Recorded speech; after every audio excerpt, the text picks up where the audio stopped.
I had always expected that my sister Rachel might try to undermine my wedding day, but I never envisioned she would do so with such theatricality. My name is Emma Collins. As I recounted to my family, I had the pleasure of meeting James, the love of my life, while he was serving at a charming Italian restaurant in downtown Boston. That was the prevailing narrative accepted by all.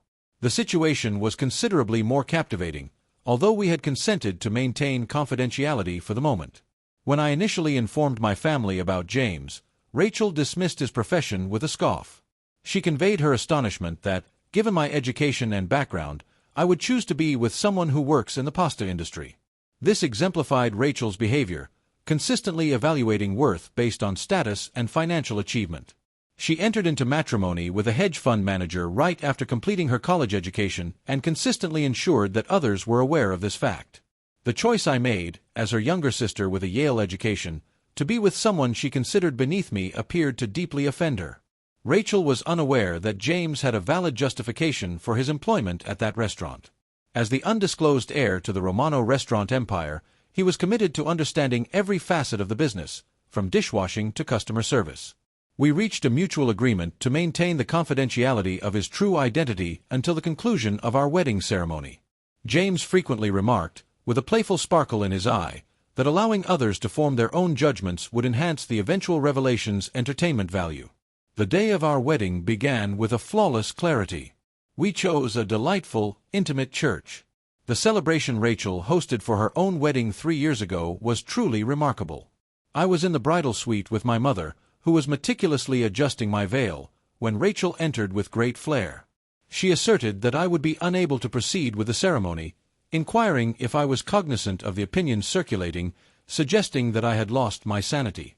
My mother noted with fatigue that Rachel was the sole individual making such assertions, having become weary of Rachel's dramatic conduct in recent months. Rachel persisted in her criticism, asserting that I was jeopardizing my future and implying that James was solely motivated by financial gain. I found the irony quite amusing. The disparity between my modest teacher's salary and James's concealed billions was quite striking. Rachel perceived my laughter as a challenge and retorted that I should not seek her sympathy when I found myself residing in a small apartment above a restaurant. If only she were aware of the exquisite penthouse that James and I have already chosen, or the exclusive island where we plan to spend our honeymoon. I remained silent, recalling our understanding that the truth would be disclosed in due course. The ceremony commenced with elegance. James stood at the altar, exuding confidence in his custom-tailored suit, which Rachel may have presumed was a rental. The pews were filled with our closest friends and family, although there were noticeably fewer attendees on my side, as Rachel had persuaded several relatives that the wedding was not worth their presence. Then arrived the moment that would be recounted as a family legend for years ahead. When the minister inquired if there were any objections to the marriage, Rachel rose to her feet. She expressed her strong opinion about the situation, stating it was unreasonable and asserted that I was making a significant error. She expressed her disbelief at my decision to marry a waiter, suggesting that I was capable of much more. The church became quiet as her words resonated throughout the area. James firmly grasped my hand, and I observed a subtle twitch at the corner of his mouth as he inquired whether we should disclose the truth. I gently shook my head. It is not available at this time. Rachel had not yet concluded her performance. She approached the altar with determination, her high-end heels making a distinct sound against the stone floor as she expressed her thoughts passionately. She reminded everyone that I was expected to be the intelligent one, the accomplished one, and now I was jeopardizing everything on a server. My father cautioned her from the front pew, yet she dismissed his concerns, stating that when everything unraveled, I should not anticipate any sympathy from her.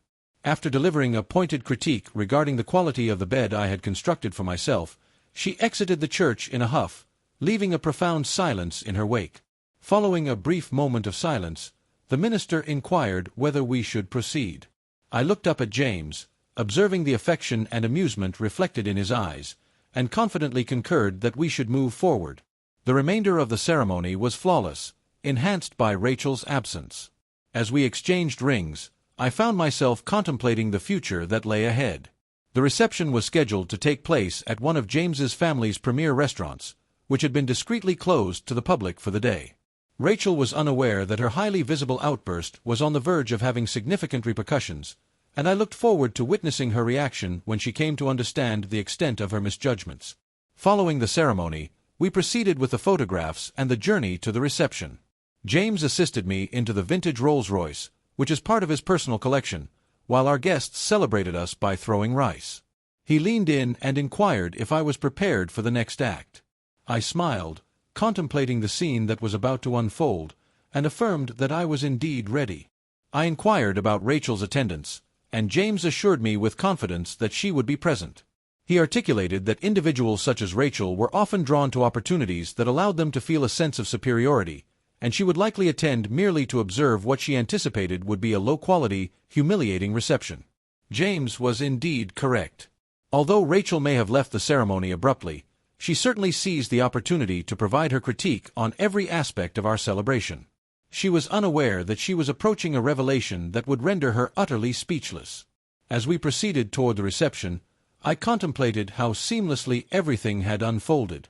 Rachel's outburst, though painful, ultimately enhanced the forthcoming experience.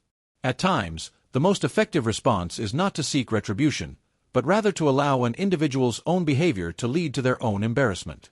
The Romano, the flagship restaurant of James' family, came into view, showcasing its sophisticated facade and prime location, often frequented by celebrities and dignitaries. Today, a significant revelation would emerge that would fundamentally change the dynamics within my family. James assisted me in exiting the vehicle, inquiring if I was prepared to confront my sister, who had just made an unflattering remark in front of the group. I adjusted my dress and took his arm, proposing that we provide her with an unforgettable experience. The doors of the Romano opened, and I heard the collective gasp from our arriving guests. Crystal chandeliers illuminate the marble floors and hand-painted murals with a warm glow. Servers in white gloves moved gracefully through the room, offering champagne, with each bottle valued at more than what many would assume James earned in an entire month. I heard a conversation where someone expressed doubt, suggesting there might be an error regarding our ability to finance such a venue. Rachel arrived later than anticipated, likely assuming we would be gathered in a modest banquet hall. She paused in the doorway, her meticulously crafted visage contorting in perplexity. She asserted clearly that there must have been a misunderstanding, as the Romano did not host wedding receptions. James responded with assurance that an exception had been made for family. Before Rachel had the opportunity to reply, an elderly gentleman in a meticulously tailored suit approached us. Antonio Romano, the esteemed patriarch of the Romano Empire, was a well-known figure in the restaurant industry, though he maintained a notably private lifestyle and was seldom seen in public. He greeted James with warmth, embracing him and acknowledging him as his grandson who had recently married the lovely Emma. The atmosphere in the room was notably tense as Rachel's champagne glass fell from her grasp, breaking upon impact with the marble floor. She inquired with difficulty about the meaning of grandson as referenced by Antonio. Antonio regarded her with keen eyes, undeterred by his age, recognizing her as the sister responsible for the disruption at the church, remembering her remark about his grandson being merely a server. Rachel's complexion paled as the reality became apparent. James held a position that extended beyond that of a typical waiter. He was the successor to one of the most significant restaurant empires in the nation. The Romano Group possesses a vast portfolio of upscale establishments worldwide, including hotels, vineyards, and real estate assets. Rachel expressed her surprise, to which Antonio remarked that perhaps in the future, she would recognize that true elegance is defined not by one's profession but by the way individuals treat one another. James grasped my hand firmly while Rachel remained visibly embarrassed. Guests in our vicinity started to murmur as they assembled the facts. The elegant wedding ceremony was complemented by an extravagant reception, featuring a waiter of notable distinction in the culinary world. Rachel inquired about the reasons for our lack of communication, expressing her frustration that we had allowed her to appear foolish. I inquired discreetly whether it would have made a difference if she would have approached James differently had she been aware of his true identity. I clarified that this was precisely the reason we had not informed anyone. We sought to identify our genuine friends. When Rachel asserted her position as my sister, I replied that her behavior was even more concerning due to that relationship. She was unable to express happiness for me unless she endorsed the social status of my choice. Antonio cleared his throat and proposed that if Rachel wished to depart, no one would hold it against her, as she had already contributed ample entertainment for the day. Rachel's face turned a deep shade of red as she surveyed the room, aware of the scrutiny in everyone's gaze. The individuals who had observed her outburst at the church were now witnessing her humiliation. She quietly expressed her intention to leave, but unexpectedly, James requested that she remain. All eyes were on him as he urged her to embrace the reception, proposing that she view it as an opportunity for a fresh start, to perceive individuals for their true selves rather than their possessions or professions. I regarded my husband with a sense of pride. Despite Rachel's unacceptable conduct, he demonstrated a level of class that she has never exhibited. Rachel paused for a moment before nodding in agreement, expressing her desire to proceed and recognizing that she owed us both an apology. Antonio concurred, but proposed that the apology might be better suited for after the first dance, as his grandson and his bride had patiently awaited the opportunity to celebrate appropriately. As James guided me to the dance floor, I noticed fleeting glimpses of Rachel's expression. She observed us gracefully twirling beneath the chandeliers, likely assessing the number of apologies required before she could begin to highlight her association with the Romano family. James remarked that she would likely remain unchanged, and I concurred, yet I wished she would reconsider her tendency to judge others based on their profession. The reception unfolded seamlessly, featuring a succession of Romano specialties, selections from the family's private wine reserve, and anecdotes from James's journey through various roles within the restaurant. Antonio informed our engaged guests that James had chosen to begin at the entry level, clarifying that he required a comprehensive understanding of the business. Antonio noted that the majority of individuals from affluent backgrounds preferred to begin their careers in a corporate office setting, unlike James. I noted Rachel's expression as she came to understand the extent of her error. The waiter she had dismissed demonstrated greater work ethic and humility than her hedge fund husband ever exhibited. As the evening unfolded, I observed her making several attempts to engage with us, likely to extend an apology or manage the situation. However, there were consistently others eager to converse, share their stories, or offer their congratulations. Her social consequences would extend for a longer duration. After all, she had dedicated months to diminishing my confidence, so a few hours of humility would not be detrimental to her. Additionally, we had other priorities to attend to, such as the honeymoon villa awaiting us on the Romano family's private island. However, that revelation would be reserved for another occasion. At this moment, I found satisfaction in dancing with my husband, enveloped by individuals who appreciated us for our true selves rather than our possessions. If my sister gained any insights from this experience, it would simply be an additional benefit to our already lavish wedding celebration. A year has elapsed, and life has established a new cadence. James and I have relocated to our penthouse with a view of Boston Harbor. I maintained my teaching duties while he assumed additional responsibilities within the Romano group. We continued to uphold our understated lifestyle as we always had, yet Rachel faced challenges with our evolving dynamic. One afternoon, while observing our minimalist decor, she expressed her desire to host a proper housewarming, contending that our residence warranted the opportunity to be showcased. I responded that this was precisely the reason we chose not to showcase it. Certain matters are best maintained in confidentiality. She was unable to comprehend. She dedicated the previous year to restoring her reputation, minimizing the use of the Romano name whenever feasible. Her social media became inundated with posts highlighting my sister and her husband's exceptional restaurants and their family dinner at the Romano.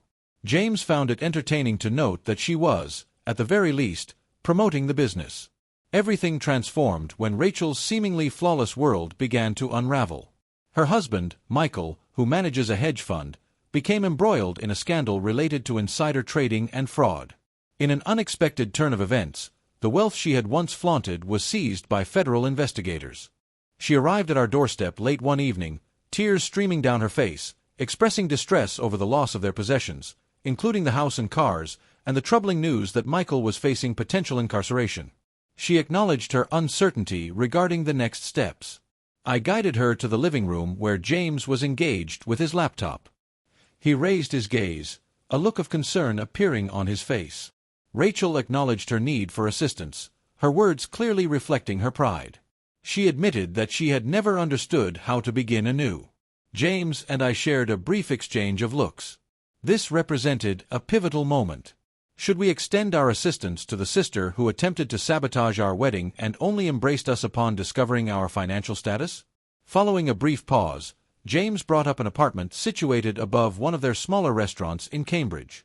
He characterized it as a straightforward yet solid foundation. Rachel's eyes widened as she inquired whether we would genuinely proceed with that after the way she had treated us. I have included an additional condition. She would need to gain experience in the restaurant and understand the business from the ground up, similar to the approach taken by James. Rachel appeared taken aback when I specified that it involved waiting tables. James stated that she would additionally wash dishes, bus tables, learn to cook, and comprehend the significance of earning one's way. Rachel remained silent for an extended period, likely contemplating her pride, before ultimately nodding in agreement to the terms and inquiring if we could provide her with guidance. That was the moment I realized my sister could potentially transform. The upcoming months proved to be pivotal. Rachel relocated to the modest apartment, exchanged her high-end attire for practical footwear and professional uniforms. She experienced tears during her initial bathroom cleaning, accidentally broke 3 plates on her first night of service, and sustained minor burns twice while mastering cooking techniques, yet she persevered. I observed her evolution from an individual who held a dismissive view of service workers to one who actively advocated for their rights. She began to leave more generous tips at various restaurants, addressing discourteous customers, and recognizing the intricacies of work she had previously overlooked. Half a year into her new chapter, I paid a visit to her workplace. She was efficiently processing orders, her hair neatly tied back, fully concentrated on her responsibilities. Authenticity in effort, devoid of embellishments or artifice.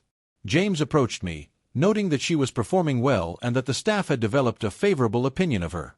He inquired whether I believed she had grasped her lesson, smiling as he implied she had acquired multiple insights, and asked if I wished to convey the additional news to her. I acknowledged her presence, anticipating the conclusion of her shift. Rachel joined us at a corner table, visibly fatigued, yet somehow more authentic than I had ever observed her. James inquired about her interest in managing the establishment, noting that she had acquired knowledge of every role and gained the respect of the team. He stated that the current manager was relocating to their new position in Chicago, and the opportunity was available to her should she choose to accept it. Rachel's eyes widened as she inquired about the rationale behind our decision to offer this after all that has transpired. I calmly articulated that she had demonstrated our error. We had assumed she was incapable of change, that she would forever prioritize status over substance, but observe her now. She was visibly emotional as she recognized the negative impact of her actions on both of us, conceding that she had allowed financial gain and social standing to overshadow what truly holds significance. When James encouraged her to elaborate, she expressed that the essence of a person lies in their character, rather than their possessions or professional endeavors. She cleared her eyes, expressing her pride in her role as a server, highlighting the skills she had acquired and the capabilities she possessed. Later that evening, as James and I made our way home, he gently squeezed my hand and noted that my sister had ultimately discovered her path. I provided him with the necessary correction. Our approach is direct, straightforward, and principled. I contemplated whether she was prepared for the upcoming family reunion next month, where everyone would learn that she was overseeing one of our restaurants. I found humor in the thought of Rachel donning her Romano restaurant uniform at the elegant event and remarked that it seemed she was finally prepared to embrace her true self, irrespective of others' opinions. The most significant triumph was not the wedding reveal or the humbling aftermath, but witnessing my sister uncover her true self beyond the designer labels and social aspirations. At times, the most effective approach to addressing grievances lies not in seeking retribution, but in fostering personal development in others. Rachel's evolution from a critical socialite to a dedicated restaurant manager demonstrated that individuals are capable of change when provided with the appropriate opportunities and motivation. James and I maintained a straightforward lifestyle, dedicated ourselves to our work, and recognized that genuine wealth transcends material possessions. It pertains to your character and the manner in which you engage with others. This lesson holds greater value than the entire Romano fortune.